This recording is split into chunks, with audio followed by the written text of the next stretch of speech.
सेना नहीं भेजी जाएगी। उसे हमने बड़ी मेहनत के साथ खड़ी की है। फिर हम रायगढ़ के प्रशासन को क्या उत्तर दें? जो आपने देखा वो कहिए, लेकिन जरूर कहिएगा। शंभू राजा ने श्रृंगारपुर में अखाड़े खड़े किए हैं, अश्वदल खड़ा किया, चतुरंग सेना खड़ी की। कागज पर स्याही से लिखते नहीं बैठे या फिर कोई गलत काम करते नहीं बैठे। जैसे हमने कहा है वैसे ही बताइएगा, और उन्हें यह भी बताइएगा कि सूर्य उगता है, चढ़ता है और अस्त भी होता है। हम ऊपर उठते हैं, चढ़ते हैं और वहीं रुक जाते हैं, आग की तरह बरसते हुए। इसलिए खुशियों की छाया छोड़ बाहर ना आए, जल जाएंगे। और एक विनम्र निवेदन है, हमारे परोक्ष में जो हमारे करीबी लोग हैं उनकी पूछताछ की, हम उससे सहमत नहीं है और यह हमें पसंद भी नहीं आया। रायप्पा जोतिया जी हमारे करीबी हैं। कवि कलश तो हमारे मित्र हैं। इसके बाद अगर आपने हमारे लोगों को तकलीफ देने की कोशिश की तो ये बर्दाश्त नहीं करेंगे।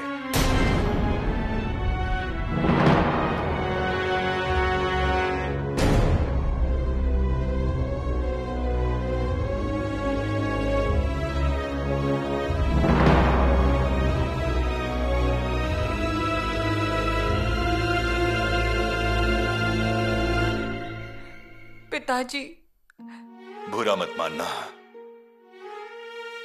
हमारे शिर्के परिवार की महानता बहुत बहुत बड़ी है, इसलिए अच्छा है, नहीं तो मुश्किल होती।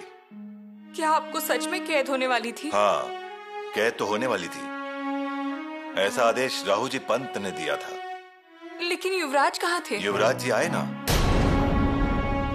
युवराज जी ने आकर पूरे शिर्के घराने का इतिहास ही पढ़ा। ये सुनकर राहु जी पंत चुप हो गए। गलती हुई ऐसा कहा उन्होंने, लेकिन यह बात सही नहीं हुई। हम भी वही कह रहे हैं पिताजी।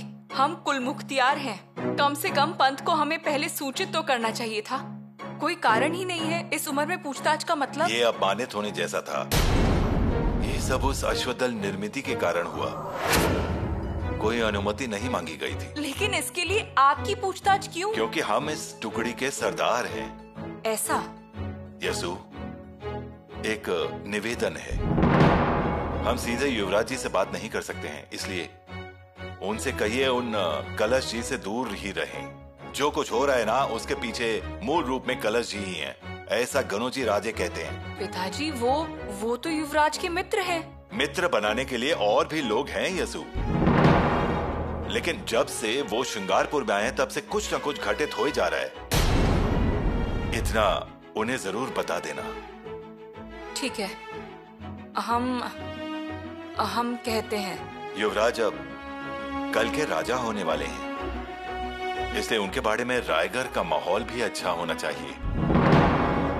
हाथ जोड़कर विनती करता हूँ। पिताजी आप विनती क्यों कर रहे हैं? इस विनती के पीछे बस इतना ही मकसद था कि युवराज जी का शौर्य और हौसले को किसी की नजर न लगे। बस इतना ही संभाल लेना।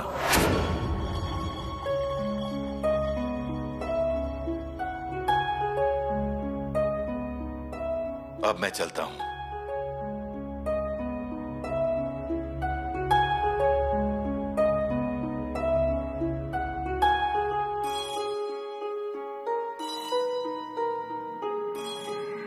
और महाराज जी, अंत में हमारा झंडा जिंजी के किले पर लहराया।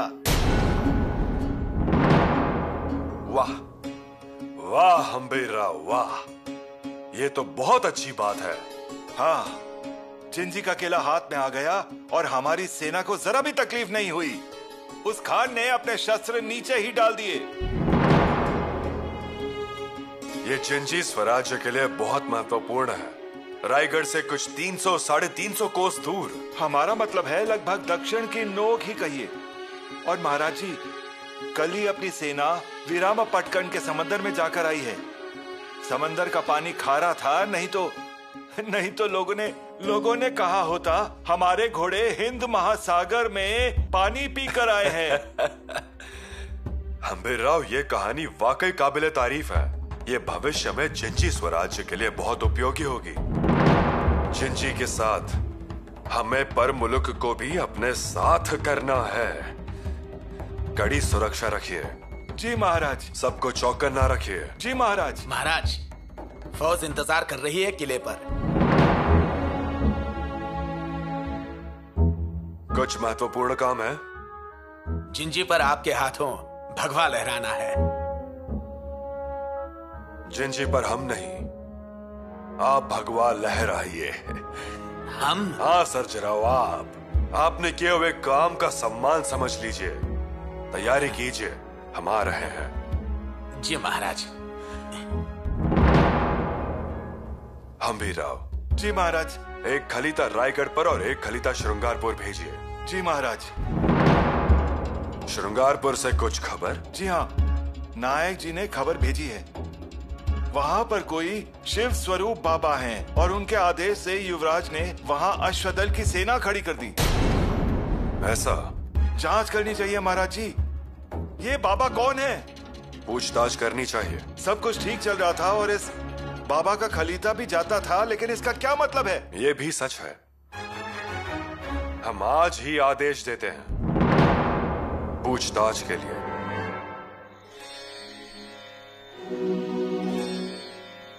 युवरागी,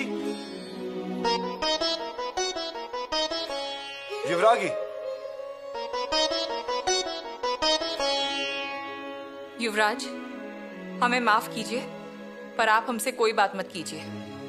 युवरागी, हमारा सर दर्द हो रहा है। युवरागी, युवरागी। भाभी, राणो दीदी, क्या हुआ है? नाराज हैं और क्या। आपका नसीब अच्छा है कि आपसे दो शब्द बोली। पर वजह क्या है? आपसे जो वो पूछती है आप बताते हैं क्या? उनकी बात को टाल देते हैं ना, तो उन्हें गुस्सा नहीं आएगा? सुबह से कुछ भी नहीं खाया है उन्होंने।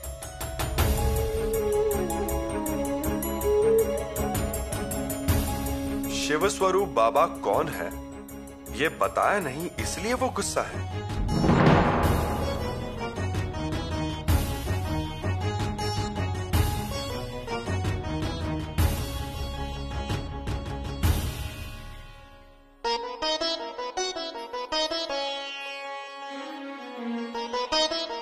सुबह से कुछ खाया नहीं है आपने, लीजिए।